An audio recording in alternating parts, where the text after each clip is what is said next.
Hi, everyone. Glad to see you at the conference. And thank you for the organizers to give this opportunity to present our work. So what I'm going to talk about today is the competition that we organized this year. This was the first effort of organizing competition by JetBrains.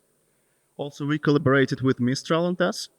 Um, and I would like to show you some backgrounds of competition organization, and maybe we can discuss some technical details, or if you are thinking about organizing a competition, ML competition, data competition in the future, we can also discuss this.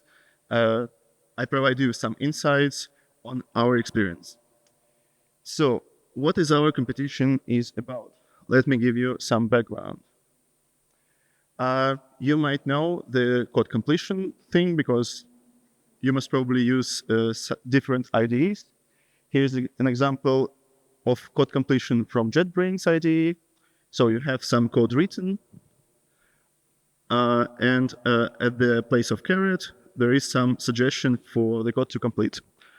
What's going on under this is actually at the place of caret in your file, some context collection is going on inside IDE, then it goes to LLM, and after the LLM generated answer, you need to post-process this to show like the most relevant piece, or just truncate the long generation, or verify it somehow, and stuff like this.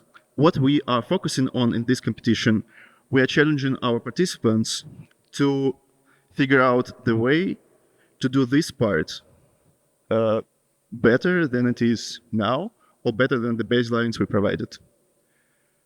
This is the main objective of our competition. So let me remind you a little bit about the code completion with LLMs. So now the common standard is to do theme instead of autoregressive generation, but you can still do autoregressive generation. Theme is the fill in the middle objective. Let's say you have caret here, and you have some prefix in the file, and you have some suffix in the file, and given that, you need to complete the code file. But as you can see from this example, this information is not enough. You need to know something about what action class is here.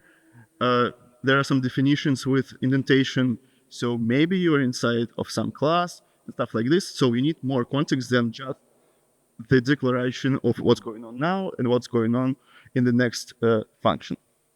So that's why I need some context. Here's the example with context. And for context, you have different possibilities. Of course, the easiest way to collect the context is to use what you have in file. So let's say the declaration of the class here, class pipeline, and you now know that the class pipeline has attribute actions, and you can do something with this when completing this function log action. But still, you might need to know what action is, and let's say we import this from another file, and you need some in project context what class action is, and you can see that this is just a simple literal here. So you can operate with that, and you can do context collect. You can do code completion better. And we also have some numbers here. So here is our internal evaluation of our own Melon model that we use inside our IDEs. This model is also open sourced. You can check this on Hugging Face. There are different things with this model, like Python, base model, some SFT on top of that, and stuff like this.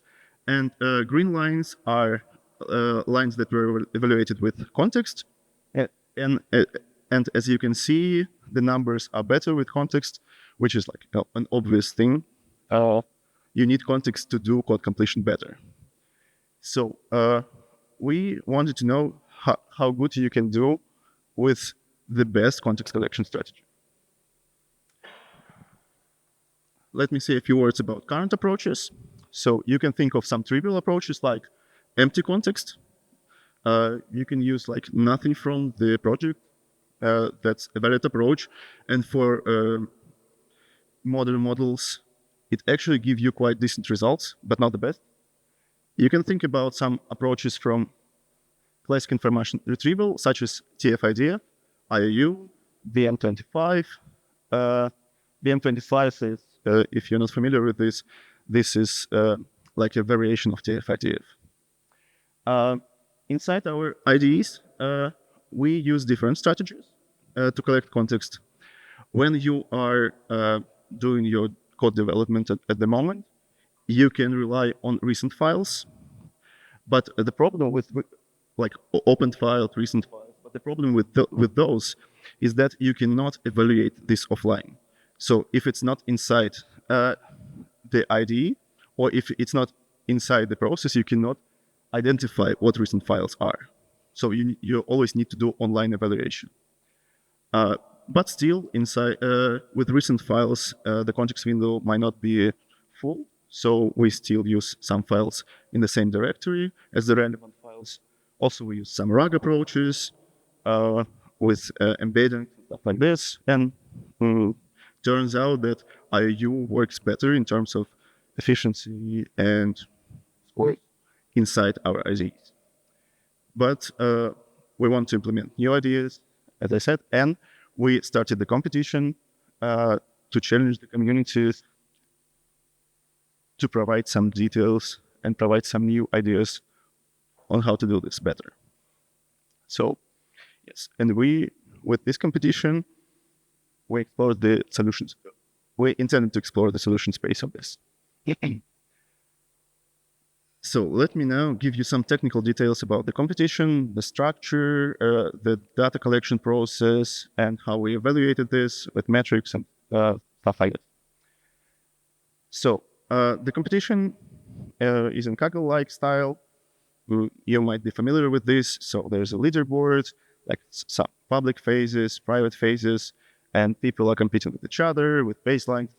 You can check out this website. Later, I will show you the QR code for this. So, having the competition, we were thinking about the platform when we can organize this on. And Kaggle was not an option for us. So we decided to do a conference, some conference at the platform. We started with applying to a KDT Cup. This is a track on KDT conference with one competition a year, but we got rejected. And as we can see now, the competition that was accepted was competition from Meta with higher prize funds, stuff like this. So that's okay. And then we decided to go to software engineering conference. That's like a different world from ML conferences. And we were thinking about having participants with software engineering background, so they might end up with more sophisticated approaches, with more code analysis and stuff like that. And we got accepted, but software engineering conferences usually do not have competition tracks. So we applied as a workshop with, yes, we applied as a workshop and we got accepted. And now it will be, the workshop will be in November, in the end of November, the actual workshop at the conference. Yes, here's our blog post with more details if you want to read in parallel with me talking about this. You can check the QR code and read the blog post about this. Also, we promoted this with landing page on JetBrains website.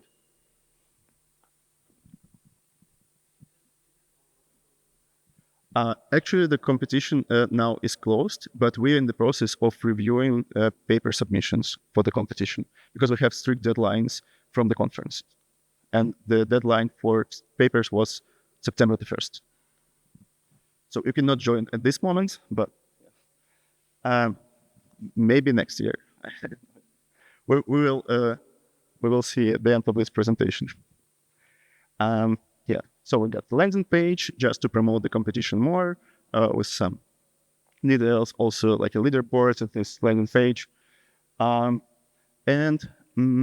as a platform for evaluation and for leaderboard, we checked some solutions, and we wanted to stick with some open source solution because we wanted to contribute to that repository, and we end up with finding this open source solution, which being eval.ai.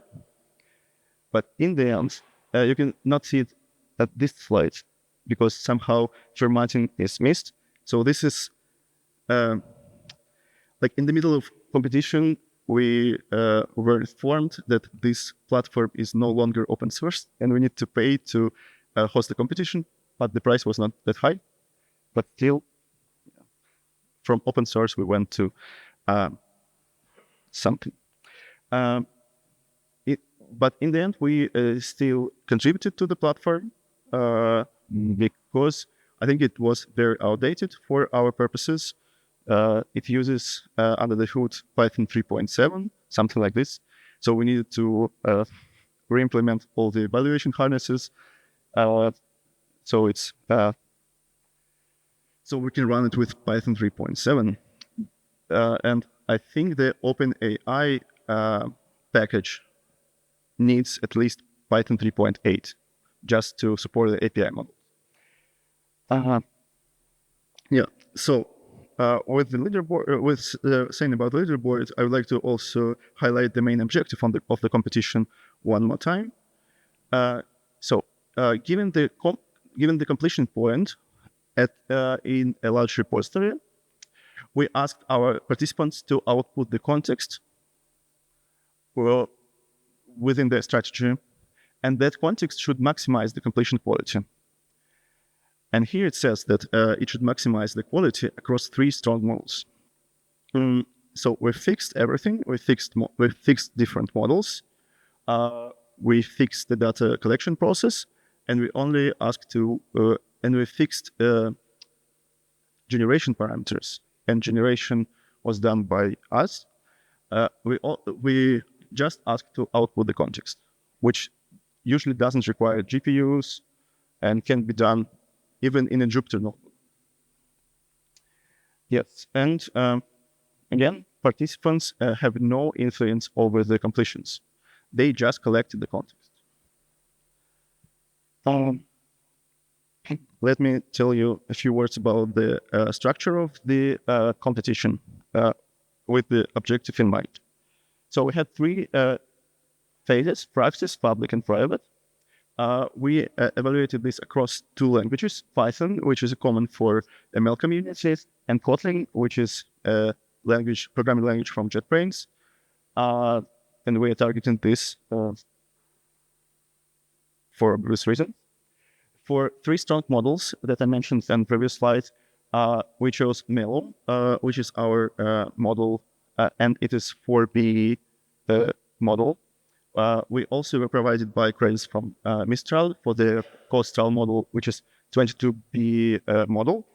And we also wanted to include state-of-the-art open source model, which is the Qwen 2.5 quarter model at that time. I think now we would choose different model because things are evolving rapidly at the field. Yeah, but keep in mind that the models are of different sizes: 4B, 22B, and 7B. So the results are comparable to some extent. Also, the context size is different for these models. So let me elaborate more on the phases of the competition. So practice is it was a 2-week phase with a small subset, and all the baselines were provided in Jupyter Notebook. So participants can play around with the data with some simple strategies, so they can decide whether they want to participate or not. And the main part was public phase. The data set was a bit larger, and participants were asked to submit their solutions, and we did all the evaluations on our side. And the goal of this phase was to basically beat the baselines that we were providing to them. And after the end of public phase, we evaluated all the solutions that beat baselines on the private dataset. And the important thing here is that the evaluation was done without the internet access. I will show you why a little bit later. And results of private phase were used for final ranking of the competition, which is quite a common thing. Yes, now I want to elaborate more on data collection process. So data collection process was an evolution of our previous work with benchmarking long contexts. And for completion, we are using Git history to avoid the data contamination. So let me show you how it was done for fill in the middle objective. So we chose commits when a relatively large piece of code was added with no deletions at this point, because it's harder to handle deletions and additions at the same time. Obviously, this part of the previous state of the file was used as a prefix. The part after was used as the suffix for the theme objective.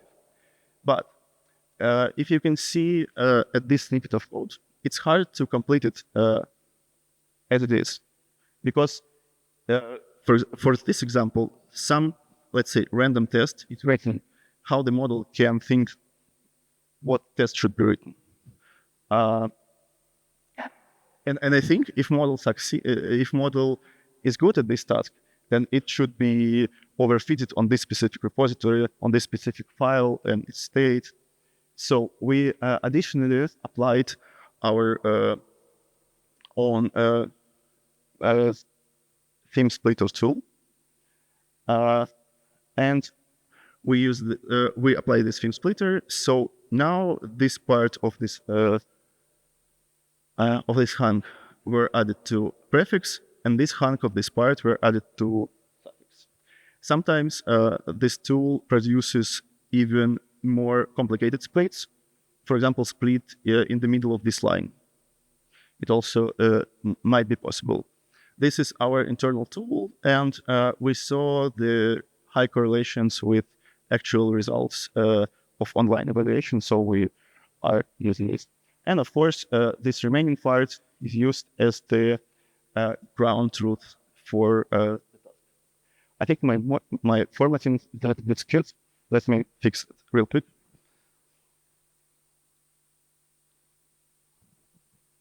Okay. Hopefully everything will be better now. Yes. So a little summary is we selected large-scale primitive repositories, both in Python and Kotlin. We simulated this real-world development with the process I showed you before. And also we did some standard things like filtering with heuristics, this fill-in-the-middle splitting, and we isolated different repositories to different subsets because we had 3 phases and we didn't want them to be intersected in terms of repositories. In the end, we have the data set of this size. So we overall have a little bit more than 100 of repositories, split it evenly across the languages. And the number of data points for private phase for Kotlin was 400 data points, and for Python 400, and for Kotlin is 600 plus. Let me show you the input format a little bit. So we have in input, we have this prefix, suffix, as we extracted before. We have all the modified files that were modified during the commit we are targeting at the moment. And we use these modified files as a proxy for recent file strategy that I showed you before. Also, we have all the identifiers such as repo name and revision of the repository. What we asked as an output, initially we asked to output only the context. So it was like a JSON with only one field, context, which is string, not the least, just a string that participants were collecting. But during the practice phase, we were asked by participants to include prefix and suffix in the outputs, because sometimes prefixes and suffixes are too big, and participants needed to avoid the filling of context window really fast. So they need to exclude some unnecessary details from those fields. Yes. So also for model prompting, we did all of this on our side. So we follow the guidelines from models authors, so from our own internal model and from Mistral and Kotlin paper. And as I said before, we used as baselines, we use BM25. We use recent files, which is not actually recent file, but modified files in the same commit, but in the previous state before they were modified. This is a bad slide here, but this is like this is a data point from the competition. You can see how it looks like. You can explore it more. It's ID, rep, revision, path, modified files, prefix, suffix, and archive with the state of repository. To evaluate model and to identify the quality of completions, we used CHRF models, or CHRF score. CHRF score is the character level F score. We can discuss technical details a little bit later. Oh, I have 1 minute left. No, it's not 1. Sorry, I think it's 5. Yeah. So this score seems to be both correlated with actual results. So let me share some results of the competition. So in the end, we had 19 teams in Python track and 8 teams in Kotlin, which is actually expected. We expected this because Python is more ML. Is more popular in the ML field, and Kotlin is not that popular. During the public phase, we got some improvements of scores, 44% for Python, 20% for Kotlin. But we also got the solution with scores like 93 out of 188, 96. And this solution were possible because we were providing all the necessary details to actually have the ground truths from the GitHub. And I think you cannot see this, but it says in the submission that the participant was just kidding. So the reason for that the participant was using GitHub to collect actual ground truths. That's why we didn't use intranet during the private phase evaluation. And for those who outperformed the baselines during the public phase, they were invited to submit the Dockers with the solutions, and we ran all the Dockers on our machines within our evaluation hardness, and as I said, did all the generation. Here the result of Python. Thank you.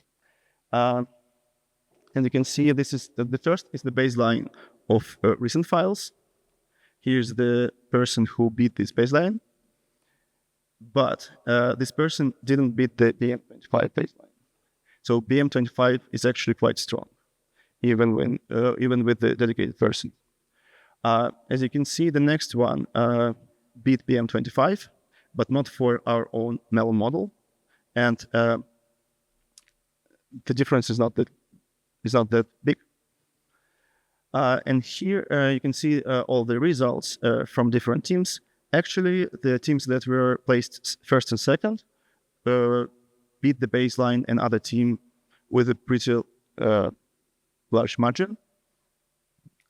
But you can see from the scores, from the distribution of scores, that the solutions are quite different, and they are actually quite different. This is the results for Kotlin. Again, recent is the worst baseline. Here we have one participant who submitted only for Kotlin, not for Python. Also baseline BM25, which is actually quite strong again. And here we have two teams that were placed third, but as you can see again from the distribution of scores, their solutions were quite different. And again, that's the second and first place. So in the end, we got 4 teams who got prizes. One team got first place in Python, second in Kotlin. I think this team got first in Kotlin, second Python. Another team got first in Python, second in Kotlin. And one team got the third place in both. And this team got fourth place in Python and third place in Kotlin. So we saw overall that the same techniques were robust with respect to the language. And as one of the prizes, we invited all the participants to submit their papers, and now we're at the stage of reviewing those papers. So the deadline for submitting was September the 1st, and now we are reviewing these papers, and they're going to be published as the conference papers, as the workshop conference papers. What are the solution highlights? So first of all, the two top-rated solutions were using 2 different approaches, and this is the good thing. One came from more ML-oriented team, and they were using 7B models for construct for the embeddings, and this was actually quite a heavyweight solution, and it requires GPUs. Another solution was based on a text search, on some efficient frameworks for text search, and it was quite efficient in terms of the memory, time, and stuff like this. And of course, most of the teams were using code analysis tools, and it was an essential part of this. Not just the text search, they were like parsing ISTs and stuff like that. So final remarks and what we got from this competition. First of all, we dedicate some time to collect data sets, which can be used for evaluation later. Also, we aim to incorporate some ideas to JetBrains IDEs to increase the quality of code completion. Most solutions were very practical, which I think the result of us participating at Software Engineering Conference in the end. So some solutions are still good, but heavy for productions. For production, text search is still important for context retrieval, so you can play around more with text search tools. And also, BM25 is still a strong baseline after all these years. And in the end, I would like to thank all the people that were involved in this process. And you can see the list is quite long. Actually, the list is longer than the number of participants. We got some people from JetBrains research. We got some people from JetBrains AI who are on the production side. We also had people from Mistral AI. And we, as a competition organizers, we needed to have person from a legal team because we got some money prizes and stuff like this. So person from a legal team is necessary here. So, and I would like to thank you for the attention. And if you have any questions, feel free to ask them.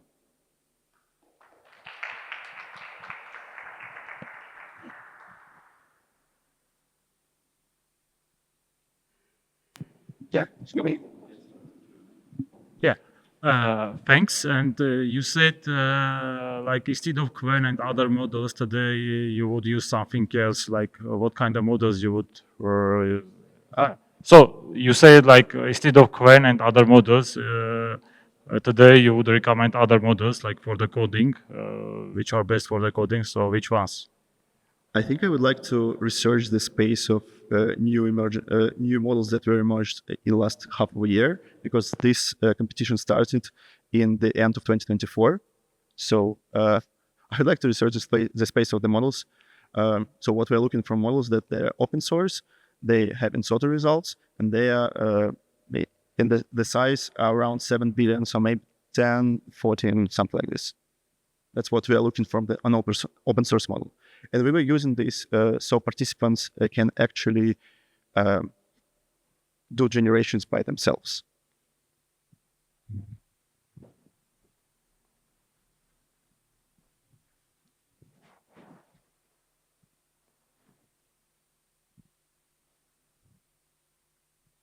Thank you for the talk. My question is about the evaluation metrics, the cherif score. So basically, it's a character level score, right? So if I understand correctly, if the like the internal variable names are different than the ground truth, then this will penalize the score, right? Actually, character of score will not penalize it that much as, for example, exact match. And cherif score is more robust to renaming because it actually evaluates F score of n-grams. So it is looking for some patterns in the code instead of some specific symbols. And we had a paper, I think it was 2 years or 3 years ago, that shows the correlations of cherifs that are better than with, for example, code blue even, and exact match. Okay, thank you.